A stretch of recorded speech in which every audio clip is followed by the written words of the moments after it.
అందరికీ నమస్కారం.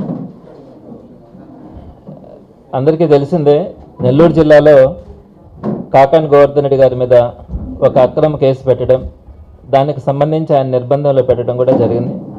ఎప్పుడు కూడా నెల్లూరు జిల్లాలో ఇలాంటి సంప్రదాయం లేదు. ఎప్పుడు ఇక్కడ ఒక మాజీ ఎమ్మెల్యే మీద కానీ మాజీ మంత్రిని కానీ ఏదో ఒక కన్ఫెషన్ స్టేట్మెంట్ని బేస్ చేసుకొని అరెస్ట్ చేయడం, దాన్ని బేస్ చేసుకొని నెలల పాటు నిర్బంధించడం అన్నది ఎప్పుడు కూడా మన చరిత్రలో ఎప్పుడు నెల్లూరు జిల్లాలో ఇలాంటి సంస్కృతి సంప్రదాయాలు ఎప్పుడు కూడా లేవు. మరి దానికి భిన్నంగా ఈరోజు కాకాని గోవర్ధన్ రెడ్డి గారిని మొట్టమొదటిసారిగా నెల్లూరు జిల్లాలో ఒక జిల్లా పరిషత్ చైర్మన్గా పనిచేసినటువంటి వ్యక్తి, 2 సార్లు ఎమ్మెల్యేగా, ఒకసారి మంత్రిగా పనిచేసినటువంటి వ్యక్తిని నిర్బంధించడం, అది కూడా ఒక అక్రమ కేసులో. ఆ కేసుతో సరిపెట్టుకోకుండా దాంట్లో ఎక్కడ బెయిల్ వస్తుందన్న ఆలోచనతో అనేకమైనటువంటి కేసులు కూడా ఆయన మీద పెట్టడం, వాటి మీద రిమాండ్ ఎక్స్టెండ్ చేయించడం, ఇవన్నీ కూడా చూస్తూ ఉన్నాం. మరి దీనికి సంబంధించి జగన్మోహన్ రెడ్డి గారు కూడా అనేక సందర్భాల్లో గోవర్ధన్ రెడ్డి గారి యోగక్షేమాల గురించి కానీ వారి కుటుంబ సభ్యుల్ని పరామర్శించడం కానీ జరిగింది.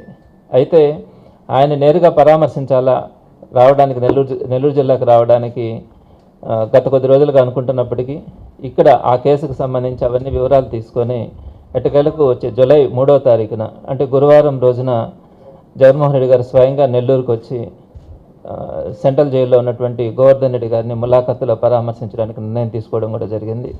కాబట్టి గోవర్ధన్ రెడ్డి గారి కుటుంబ సభ్యులకు కానీ గోవర్ధన్ రెడ్డి గారిని కానీ ఆ రోజు జగన్మోహన్ రెడ్డి గారు స్వయంగా 3వ తారీఖున పరామర్శించడం కూడా జరుగుతుంది. ఇప్పటికైనా తెలుగుదేశం పార్టీ నాయకులు కానీ అందరూ కూడా గ్రహించాలా, ఏ విధంగా అయితే అక్రమ కేసులు పెడతా ఉన్నారో, మాట్లాడుతున్నటువంటి వైఎస్ఆర్సీపీ నాయకులు కార్యకర్తలను ఏ విధంగా అయితే నిర్బంధిస్తూ ఉన్నారో, ఇది జరుగుతూ ఉన్న కొద్దీ వైఎస్ఆర్సీపీ కార్యకర్తల నాయకులతో పాటు ప్రజల్లో కూడా తిరుగుబాటు అనేది మనకు కనపడతా ఉంది. ఎక్కడైనా కూడా తెలుగుదేశం పార్టీ మీద తీవ్రమైనటువంటి ఆ వ్యతిరేకత అనేది ఈరోజు ప్రజల్లో కూడా ఏర్పడింది.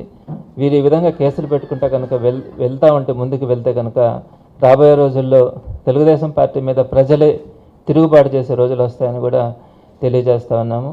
మరి పార్టీ అంతా కూడా గోవర్ధన్ రెడ్డి గారు ఎప్పుడైతే అరెస్ట్ అయినారో ఆ రోజు నుంచి గోవర్ధన్ రెడ్డి గారికి అండగా, జిల్లాకు అండగా కేంద్ర పార్టీ కానీ అందరూ కూడా సపోర్ట్గా ఉండడం కూడా జరుగుతుందని ఈ సందర్భంగా మీ ద్వారా తెలియజేస్తా ఉన్నాను.